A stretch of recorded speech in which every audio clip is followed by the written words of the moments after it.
Hi, everybody. This is Bernadette Laxamana from Carissa Mortgage, and of course, our wonderful, wonderful VIP partner, Toni Singh. Hey, Toni, say hi to everyone. Hi, Bernadette. Hi, everyone. Hello, listeners. Well, we're here with you guys today to talk about, of course, interest rates, to talk about the market, and then finally, you guys are going to hear about what we do as women who owns companies, who have our own team, and what we do in order to keep ourselves energized, keep ourselves motivated, to fill our cup, so to Mhm. speak. So, Toni, let's start. Okay, I have questions for you because I think that this is going to be on everyone's mind. All of the people watching this are most likely curious as well.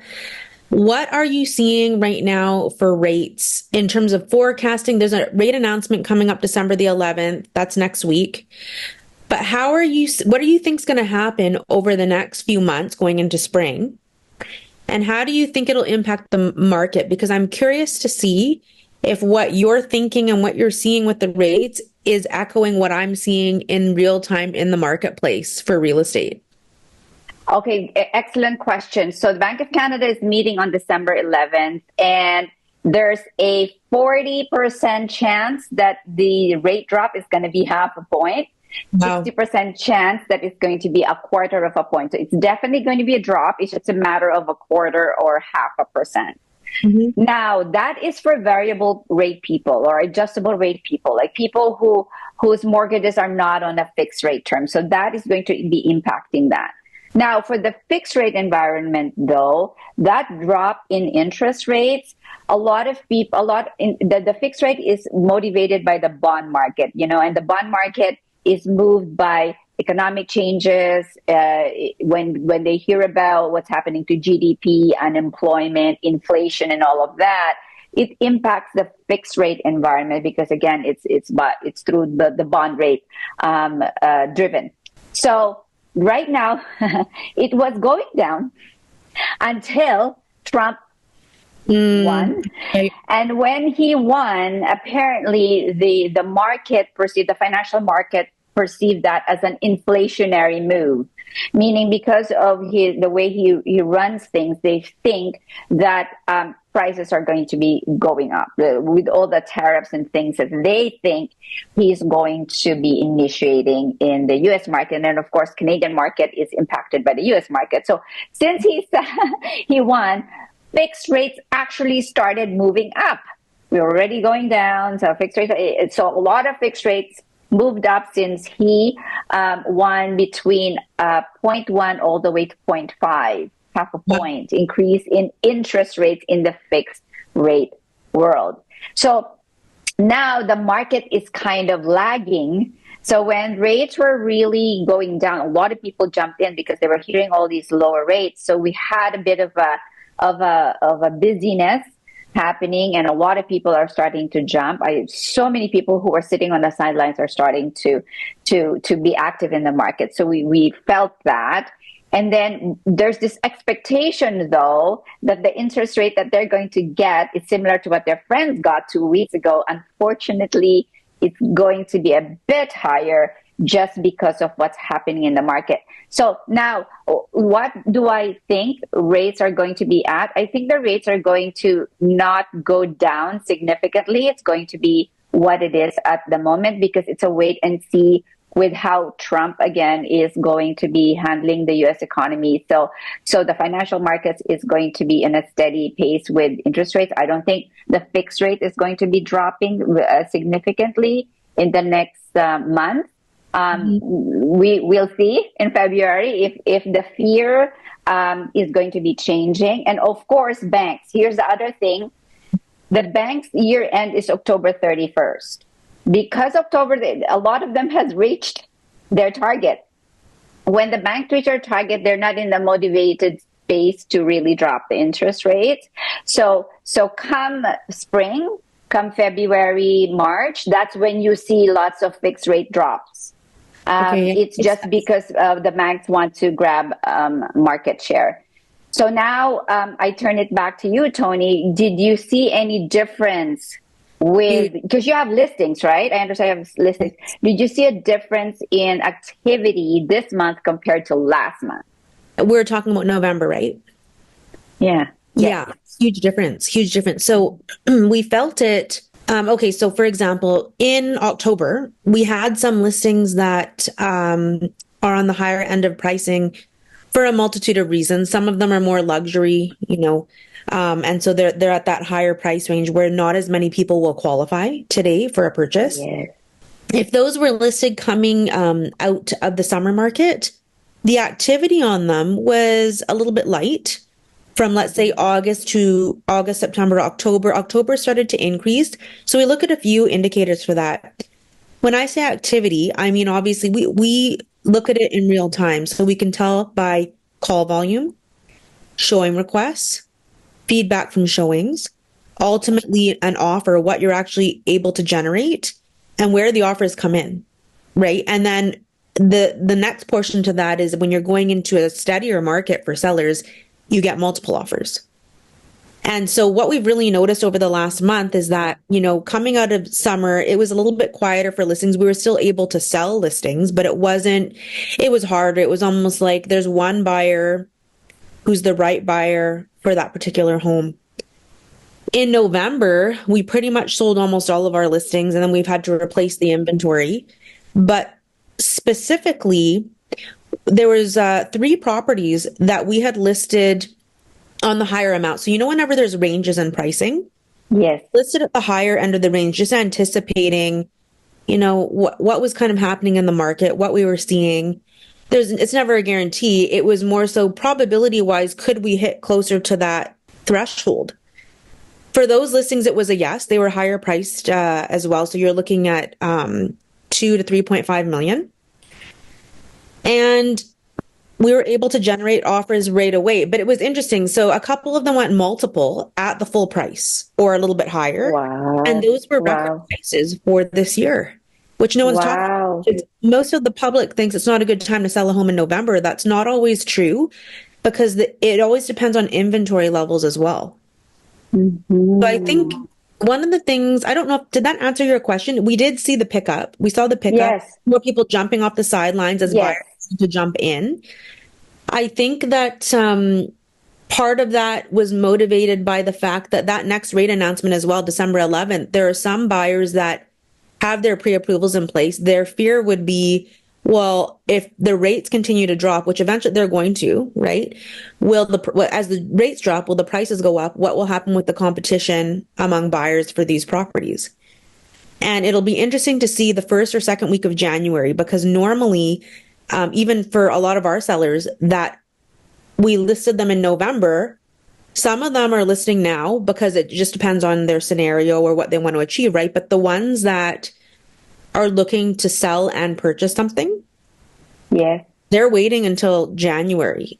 And so the interesting thing is that, I think there might either in January, if a lot of supply comes on, they're not actually guaranteed in January record-breaking prices if there's a lot more supply. But I think as we move away from January, just even based on what you said with the rates, I think the spring could be a very active market going into the spring, which will be perfect because then I'll be fully recovered from delivering baby number 3. And I will be ready to go on appointments.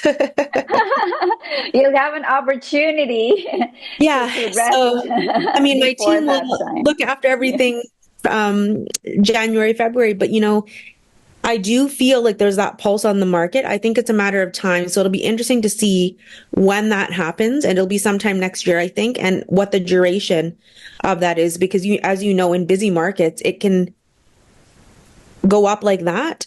Yes. And you never know how long it's going to last for.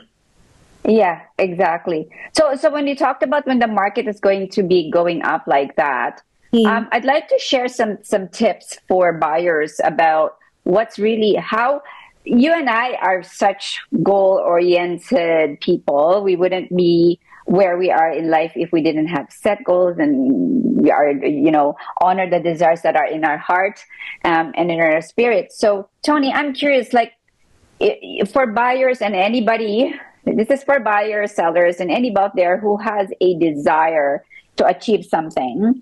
Can you share, like, what is your best practice when you have something that you want to make happen? Like, For what do you myself do or for our for clients? you, for yourself? If Because you want to go for clients, you well, sure. I always say this to clients. I always advise clients based on how I would handle it myself if it were me. Because I think only that, so obviously what they want, their motivations for purchasing or selling could be different than mine, right? So it's important to know why they're doing it.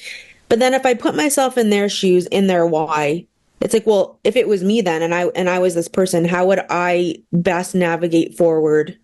What would actually work best for me to achieve that goal? And so if I'm a buyer today, I'm doing the following. I'm reaching out to my mortgage broker, Bernadette. Like I'm reaching out to you and saying, hey, Bernadette, I want to achieve this goal, whether it's buying a primary residence or even getting a pre-approval for an investment property. Because really, if you don't know what price range you can easily afford, or do you know what I mean? Like is Yes. comfortable, you Yes. can't formulate a plan, nor can you call in those amazing opportunities to you, right? You just Yes. Correct. so Yeah. I No. think No. yeah, and I think that there's also a balance between okay, setting the plan in motion, getting the current facts of reality for what plan would work, but it doesn't mean it has to happen in that way. So, for No. example, if I came to you for a pre-approval and I said, "Oh, Bernadette, what do I qualify for today?" You'd look at everything. If I need to improve something, right? And or let's say I'm carrying debt or something and it's not really like I don't want the debt. It's not going to serve any type of purpose, like not even a good debt. Let's just say I wanted to get rid of it and then it would change my plan. If it was important to me to purchase, then I would just do it. Yes. Does that make Correct. sense? I Yeah, have it brain does. rage. Yeah, yeah, it does make sense. So basically, what I'm hearing you say is know what you want and go to the people who can help you refine that plan to make sure it's aligned and it's achievable and it's doable based on what you've set yourself. Instead of, I think I want this and I'm just going to go for it, but then it may not be according to the timeline or according to the approval that matches your profile. So Or you're know what you guessing. want, but bring other experts in the picture to refine what you want. Yeah. So I would definitely have a plan. And I think it's such an opportunity for people right now, you know? It's an opportunity coming up. So this last month there's two of our buyers that I was concerned that they would be priced out of the market in the new year that they wanted. And so we were active. Listen, we have to go out because ideally at some point next year for what you want for this entry level product, it's going to take off. Can't Mm-hmm. control when it's going to happen, can't control how long it's going to last for. What you can control is what you can afford today, and this property ticks the boxes. We have to do it. Exactly, because She it's got it. important to take This it up. one She got client, it. and it's an amazing opportunity for her family. So, I think some people will look at, oh my gosh, it's so expensive. What am I paying? But you're not looking at the payoff. What are you gaining? You're always going to gain something. Is it security for the family at a price that you can easily afford today? Are you going to be getting into the market to start building the appreciation and equity in the market over time with a savvy long-term plan and goal? Those are important things for people. I think it's good to know that we are very fortunate if we buy in this type of market. It's like blue chip stock, right? You and I know it's going to go up. Yeah. So that's just the trajectory. That's the thing. And we just sold our primary residence and we're back in the market again. But it's funny because mostly the public, they probably say, even clients are like, why did you list it now? Why didn't you wait till next year? And it's like, because I'm due with our third baby in January. I'm like, we could. So I was happy with this. If I didn't get the price today, no problem. We can list it in the new year and take advantage of that. But if I'm going to have the result and the payoff for me today, which is selling at market value today, and I'm replacing it, going back into the market, it also diversifies my funds and I gain peace with spending time with the baby. I don't have to worry about negotiating for myself during that time because I have to worry about our clients during that time and making sure with the team that their negotiations go well. There's just only so much you can do. So I Yeah. gained peace and serenity. And I also was going further into that. I'm like, it's interesting because, well, how much could you leave on the table? Nobody really knows. But hypothetically, let's say it was 30 to 50K. Could be more. Yes. if you're going in with the mentality that you're reinvesting in something else, you're going to make it up anyhow. It makes no difference. And also, I was like, oh, this is interesting because it could be abundance mindset or a scarcity mindset, Yes, where that yes. money that isn't even guaranteed, it's not going to come back to me, but it will come back to me. You just have to trust. Exactly. Like I think of it this way: you're blessing someone, Happy whoever for it the is. buyers. I'm like, this is great because they won't be able to afford it at some point next year. They're nice Yeah. people. Yes, there you go. Speaking of blessing and stuff like that, you and I are of the opinion that it's important for us to take care of not just our business. We also need to take care of ourselves personally, our physical body, our emotional body, and of course our spiritual body, like our higher spirit. So, can you share with the viewers, especially a lot of the women who are watching us right now, what do you do to take care of yourself physically, emotionally, spiritually? Especially now that you're having a baby and you're running a business. You guys can't see it, but I'm huge. I've got a body pillow around me because I'm very large right now. Very So for me, you know what? This is the first time in my entire life that I've ever really prioritized this for myself, and I deserve it. Like, I really deserve it. I can't believe I didn't do it the first two times when I had Antonio and Stevie. Um, but so there's two things for me right now. My energy levels, I need to be really mindful. So that means with the team, I am delegating more. But I also still love my job. So I'm technically supposed to be off of physical appointments, but it's December the 5th. I was supposed to be off December the 1st. Some of them I just want to do, and I have the energy for it. So when it feels good, I'm still going on those appointments, even though I had the space and the boundary with the team that I wouldn't do appointments during this time. I just happened to be feeling amazing. The other thing is that I've noticed with this pregnancy, so it is kind of a high risk pregnancy, actually, again, but I Oh, don't okay. want appointments before 10 a.m. Bernadette, you're an exception because you're one of my favorite people. So we started at 9:30. But the reason why, it's actually a reason why, is because I have some health stuff right now where I can't stabilize the sugar and insulin levels before 10. So I Mm. give myself the space. Like, if I have to have a Zoom meeting with somebody else, I'm not granting that meeting until after 10 a.m. and I'm stopping uh, virtual and physical appointments from 4 p.m. onwards. That's a very short day for me. Like, basically 10 to 4 is my Right. window of where I can schedule things because I know my energy drops off before and after that time. I consider Mm-hmm. that extreme self-care right now because I'm listening to my body and limiting my schedule. Like, I used to work 18-hour days regularly every day. I'm not doing that right now. The last thing, I have to meditate at night. If I don't do it, I can't function the same way.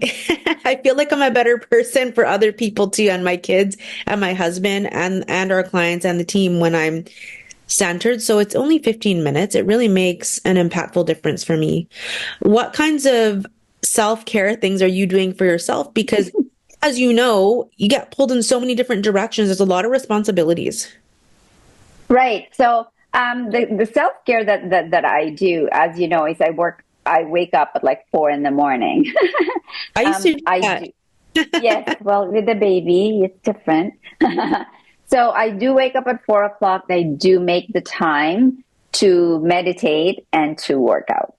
So I think it's important for us to share that the workout is only half an hour. I just do it in my gym. I don't believe I don't feel energized if I have to go out. I think that takes a lot of my Yes. time. So I just work out from home. And then for the people who are listening now, you have to pick a workout that works well for you. Not just because Bernadette thinks this is good for her doesn't mean it's good for you, right? Some people need the to go out, need the socialization. Some people need the dance. Some people, whatever needs works for you. What Toni said earlier that I kept hearing is she listens to her body. She's in tune with her energy. So whichever workout that works well for you, that's the workout that you should pick. And then of course the meditation. Um, Tony, I'd like to go deeper into the meditation thing. You and I do it, and we do it differently. So, how do you do yours? Okay, so I love this question because it really depends. But I will say this. I know that for some of our listeners, they might think, wow, she's woo-woo-y and strange. It depends on how I'm feeling. And I never used to listen to my body, ever. I would just override it and just do what needed to be done. But it didn't put me in a better space and it didn't help the people I was trying to help. So some nights right now, what I'm actually doing is I'll just be in a completely, all the lights off, quiet room. I'll take several deep breaths. And sometimes the meditation isn't even really for me. What I mean by that is sometimes I'll just meditate and send love and abundance and good health to other people. And it can be clients, friends. It depends on the day. Sometimes I don't even know them. It's like, oh, wouldn't it be great if I could have that feeling now inside, project it out, just even to this geographical area, really, really, really, really far. Have you ever heard of Vishen Lakiani's 6 phase meditation? That's an excellent one. If people are looking to get into meditation and you're like, well, I can't sit there quietly, maybe I need a guided one. It's only about 15 to 20 minutes. But it takes you through these 6 phases. And if you do it even a few times, oh my gosh, the energy levels are transformative in the body. Yeah, I totally agree. I think meditation is an individual journey.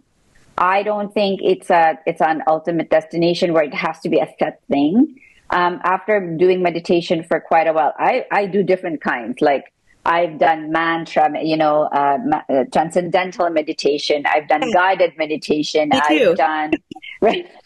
It I've depends. done, I it don't know. depends. Yes, it depends. I think that's our yellow energy. It depends on how and what I feel. Because you're right. Sometimes the meditation is about other people. Like my higher spirit just wants to do that. Sometimes it's just a matter of visualizing things. Sometimes it's just a matter of talking to higher spirit. Hey, I want to listen to you. What do you want to say to me today? So again, every single time I do meditation, it's different. Gone were the days when I first started the meditation, it has to be a certain thing. It has to Yes. be this way. It has to be this way. For the love of all that is glorious, it messed me up when it Good. when it when it That's our has yellow to energy, be. though. That's why it would work. Yeah, if it has to be a certain thing, it's no longer meditation. It's so rigid because meditation is flowy, right? So that's what I do.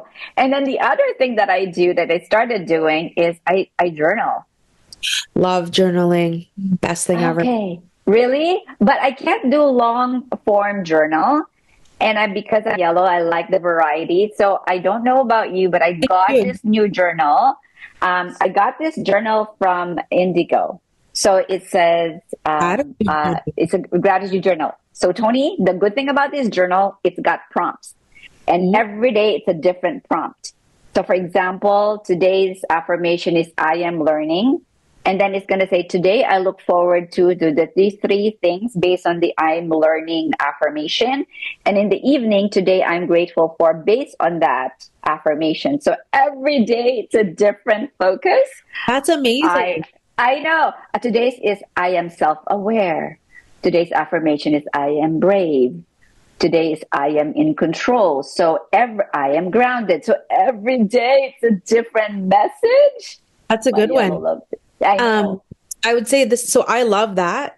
I normally follow the ADA method for my journaling, but only because, so this is the thing. I went back, we just moved. And so I was clearing out my office and I had a whole bunch of old journals from the last 5 to 7 years. I just opened a few and I was using the ADA method then. And it was incredible to me to see how many things that I wanted to happen actually did, but you forget. So the ADA method, um, Hmm.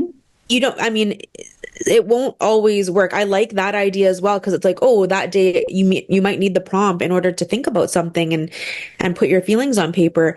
It's AID, but I say AA. So first is and it might not work for you, Bernadette, if you don't like long journaling, but I do. It's like relaxing for me.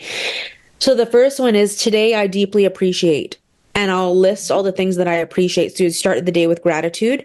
The I is for today I intend to feel. That was helpful to me because in the past I've been very cut Mhm. off from my emotions. Do you know what I mean? It's like just Yes. I'm an action person, so just do that. Yes. But the intention and the feeling is really important if you want to ground certain energies. The D is I thank my divine team in advance for.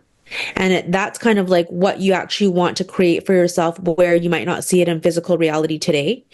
And then the last A, and then I had added an extra one onto that, is I do my affirmations. It's normally only one or two, but I Mhm. feel like daily that really helps transform certain behaviors that you want to transform, or, a way of being that you're trying to emulate.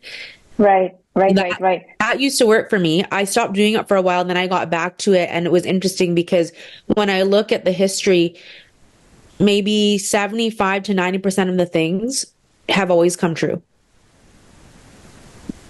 Yeah.